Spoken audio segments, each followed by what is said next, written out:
Hello students, मैं हूं सुमन कुमार पारीक, आपका इंग्लिश लेक्चरर। और आज इस वीडियो में मैं we are not afraid to die if we can all be together, ये जो चैप्टर है 11th स्टैंडर्ड में, आरबीएससी की 11th स्टैंडर्ड की कंपल्सरी इंग्लिश की बुक हॉर्नबिल में, उसका सेकेंड पार्ट जहां हमने कल छोड़ा था उससे आगे का पार्ट आज लेकर आया हूं। तो शुरू करते हैं।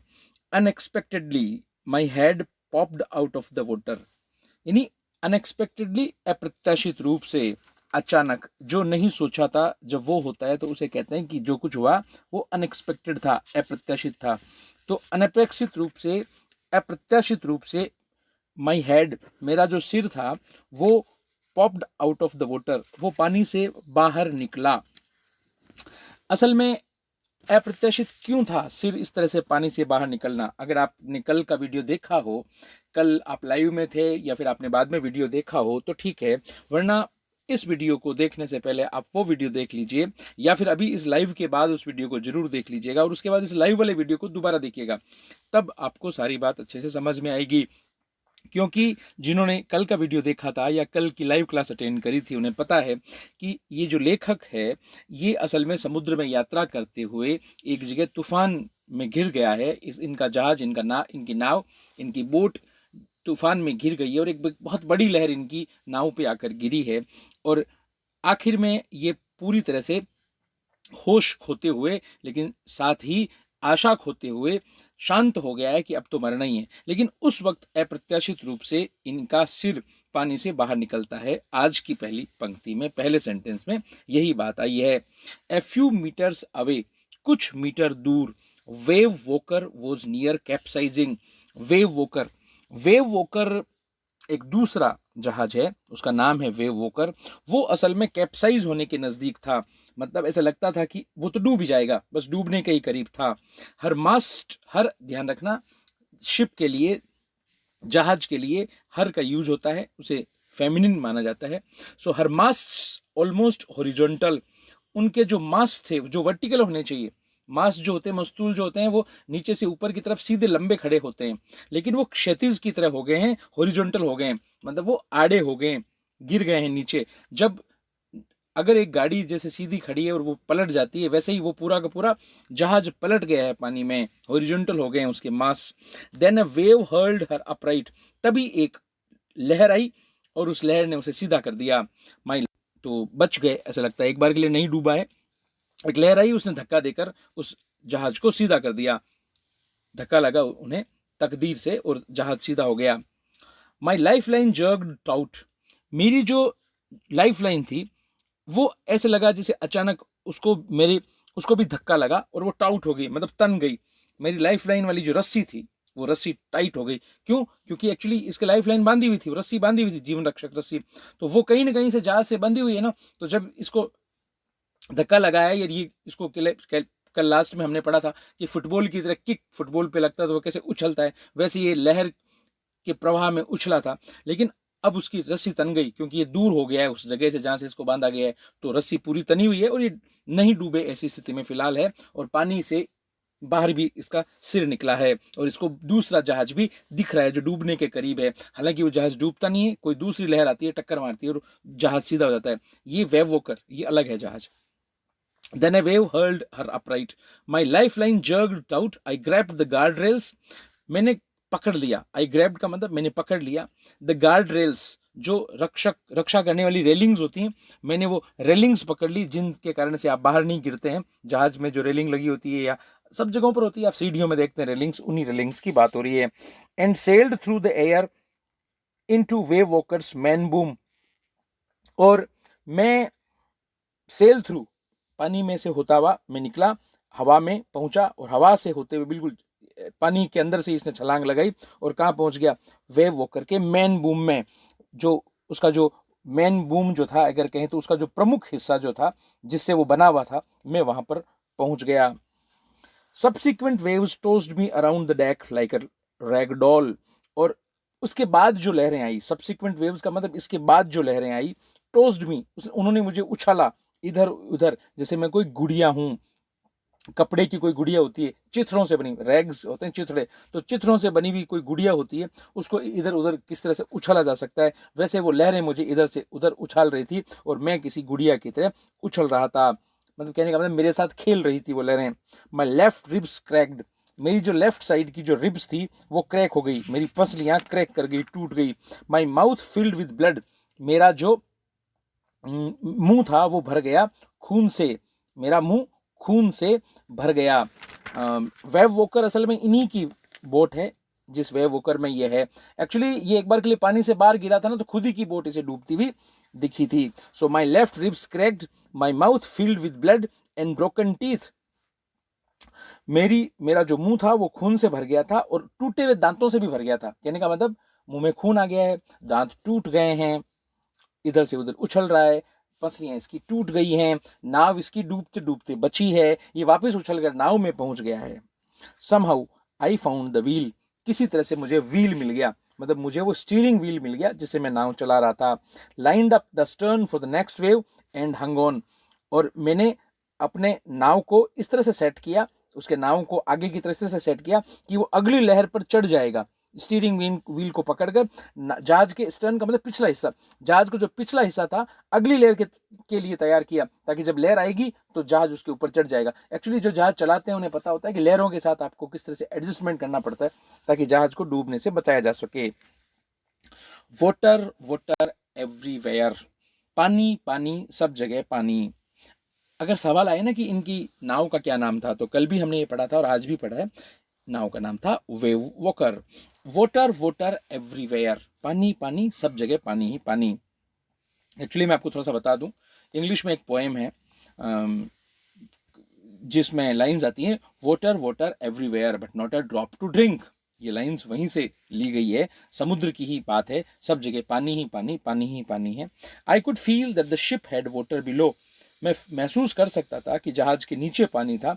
But I dared not abandon the wheel to investigate, actually पानी जहाज के निचले वाले हिस्से में पानी था, ऐसा मैं समझ पा रहा था, लेकिन मेरी हिम्मत नहीं थी कि मैं उस स्टीयरिंग व्हील को छोड़ दूं और जाकर जांच करूं। अबेंडन का मतलब छोड़ना, त्यागना।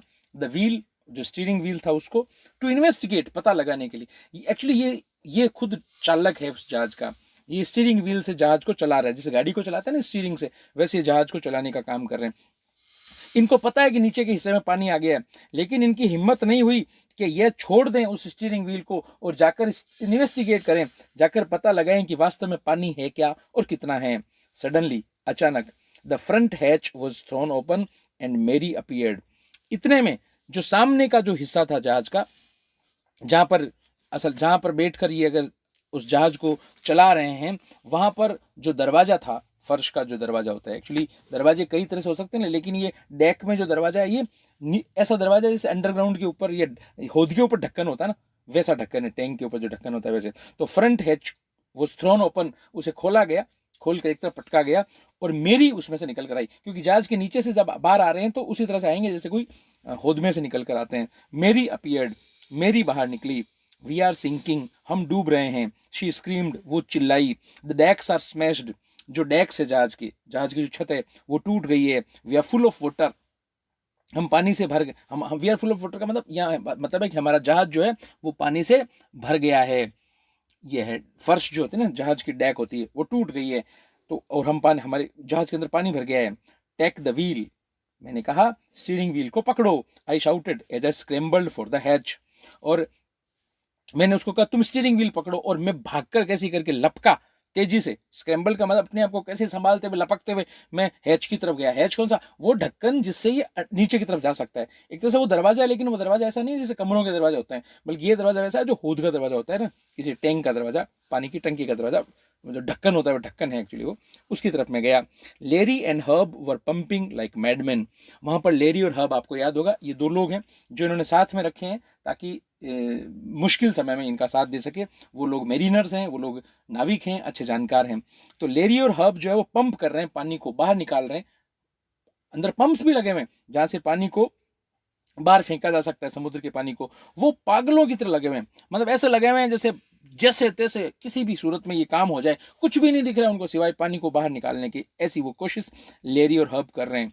ब्रोकन टिम्बर्स, लकड़ी के टूटे हुए हिस्से, टिम्बर लकड़ी को कहते हैं, सो ब्रोकन टिम्बर्स, लकड़ी के टूटे हुए टुकड़े हिस्से, हंग एट क्रेजी एंगल्स, वो आड़े तिरछे लटके हुए इधर उधर, क्रेजी एंगल्स मतलब अलग अलग कोनों में वो लटके हुए अजीब से, क्योंकि टुकड़े तो जैसे अगर कहीं बाढ़ आ जाती है तो क्या हालात होते हैं, घर का सारा सामान बाढ़ में बह जाएगा, फिर वो सामान अलग अलग जगहों पर अजीब स्थितियों में बना हुआ रहेगा, पेड़ पे भी लटका हुआ मिल सकता है या पेड़ पे भी लटक सकता है सामान जाके, कहीं इधर उधर हो सकता है। वही स्थिति है कि इनके जहाज में, इनके नाव में बाढ़ आ गई है समुद्र के पानी की। So broken timbers hung at crazy angles. The whole starboard side bulged inwards. Starboard जो जहाज का दायां हिस्सा होता है, जो राइट साइड होती है जहाज को का, उसको स्टारबोर्ड बोलते हैं। तो स्टारबोर्ड वाला जो एरिया है वो अंदर की तरफ धंस गया है, जहाज की वो जो दीवार है, एक तरह से कहें वो दीवार अंदर की तरफ धंस गई है, मतलब टूटी है, बाहर के प्रवाह के टक्कर से वो अंदर की तरफ धंस गई है, वो सूज गई है, फूल गई है अंदर की तरफ। जैसे किसी गाड़ी पे चोट लगती है ना, तो चोट लगने से वो अंदर धंस जाती है, वैसे ही इस जहाज पे जब चोट लगी तो वो भी अंदर की तरफ धंसी है, अंदर की तरफ सूजन उसकी आ गई है। Okay, clothes, crockery, charts, tins, toys, ये अलग अलग चीजें हैं जो जहाज में है, जो भी सारा सामान है, ठीक है ना। चीनी मिट्टी के बर्तन हैं, कपड़े हैं, क्रॉकरी आप जानते हैं चीनी मिट्टी के बर्तन होते हैं, क्लोथ्स कपड़े होते हैं, चार्ट्स जो भी कोई चार्ट्स वगैरह पेपर पे शीट्स पे बनाए हुए होते हैं, टिन्स डिब्बे वगैरह हैं, एंड टॉयज खिलौने हैं, स्लोश्ड अबाउट इन डीप वाटर, वो गहरे पानी में, बहुत गहरे पानी में, डीप वाटर गहरे पानी में इधर उधर तैर रहे हैं बिना किसी लक्ष्य के, इधर उधर बह रहे हैं, वो इधर जाते हैं फिर इधर आते हैं, जैसे भी पानी का प्रवाह होता है उसके साथ साथ वो बहते हैं। स्लोस्ट अबाउट का मतलब बिना लक्ष्यहीन तरीके से इधर उधर वो बह रहे हैं। आई हाफ स्वैम, अब ये देखिए आप स्थिति देखिए पहले, ये ऊपर जहां पानी नहीं है वहां ये स्टीयरिंग व्हील पकड़े हुए था जहाज में, नाव में ऊपर की, अभी नीचे गया है जहां पानी आ गया है वहां ये गया है, तो आई हाफ स्वैम, मैं आधा तो तेरा, हाफ क्राउल्ड आधा में रेंग कर चला, इनटू द चिल्ड्रंस केबिन, और कहां गया, जहाज के उस हिस्से में गया जहां पर बच्चे हैं।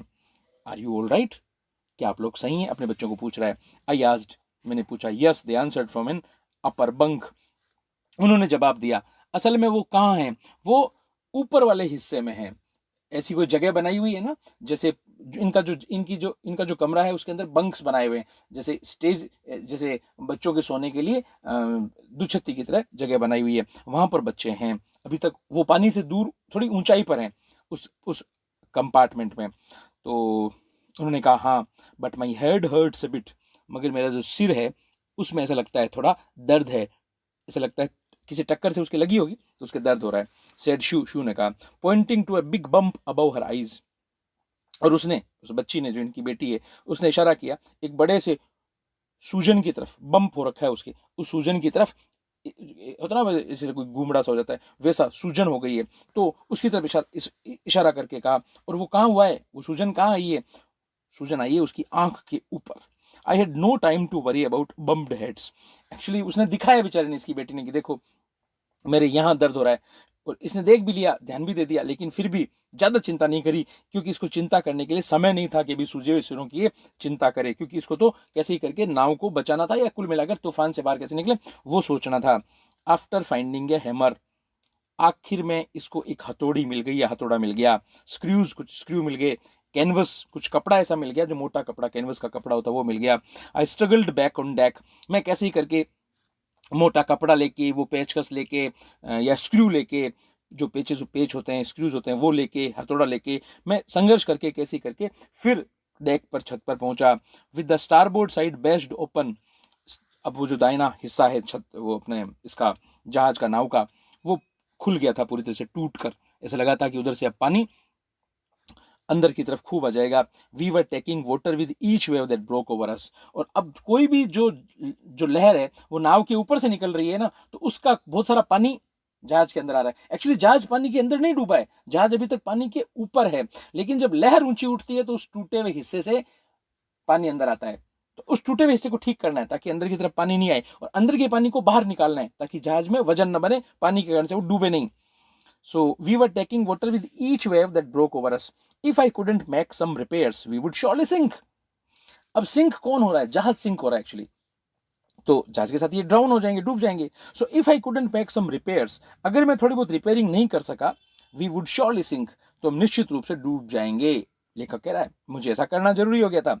समहाउ, जैसे तैसे, आई मैनेज्ड, मैंने प्रबंध कर लिया, टू स्ट्रेच कैनवस, फैलाने का, स्टेच का मतलब फैलाना, कैनवस उस मोटे कपड़े को, and secure white proof hatch covers across the gapping holes. और किसी तरह से मैंने उस मोटे कपड़े को फैलाया, और जो फर्श के दरवाजों पर असल में ये लगाया करते थे, वो वाटरप्रूफ कुछ ढक्कन वगैरह इस तरह के आते थे, वो जो हैचेस थे ना, फर्श के दरवाजा आई होगी तो ढक्कन हो गया, वो मैंने कहीं से थोड़े से कबाड़ लिए। वाटरप्रूफ हैच कवर्स, हैच अभी बताया ना, जैसे पहले इनकी पत्नी आई थी जिस रास्ते से, फिर इसी रास्ते से वापस ये नीचे गए थे तो हैच को ही खोला था। तो हैच के कवर्स होते हैं जो वाटरप्रूफ होते हैं, उनके ऊपर उनके पानी आर पार नहीं जाता। तो कुछ तो मैंने हैच के कवर्स जो वाटरप्रूफ थे वो कहीं से हासिल कर लिए। कपड़े को, जो कैनवस था मोटा कपड़ा, उसको फैला दिया। जो गैपिंग होल्स, जो गैप हो गया था, खड्डे हो गए थे, उन खड्डों के ऊपर जो टूटा था, जहां से इनका स्टारबोर्ड साइड, इनके जहाज का दाहिना हिस्सा, इनकी दीवार जहाज की, वहां पर मैंने वो सब लगा दिए, हैच कवर्स लगा दिए जो वाटरप्रूफ होता है, कैनवस लगा दिया। Some water continue to stream below, अभी भी कुछ पानी उसके नीचे से निकल निकल कर आ रहा था, जल धाराएं आ रही थी, but most of it was now being deflected over the side, मगर ज्यादातर पानी साइड में बाहर ही जा रहा था। मतलब वो जो लहर उठ रही थी ना, वो लहर इनके ऊपर आके टकराती उस कपड़े पर, ही उस हैच कवर्स पे, पर वो जहाज के अंदर नहीं आ रहा था, वो बाहर डिफ्लेक्ट हो रहा था, मतलब उसकी दिशा बदल रही थी और बाहर निकल रहा था। थोड़ा बहुत पानी अंदर से रिस रिस के आ रहा था, जैसे खिड़की के ऊपर आप अगर आपने कोई लगा दिया तिरपाल, फिर भी तेज बरसात की बौछार में थोड़ा बहुत पानी नीचे से अगर आ जाए तिरपाल के नीचे से,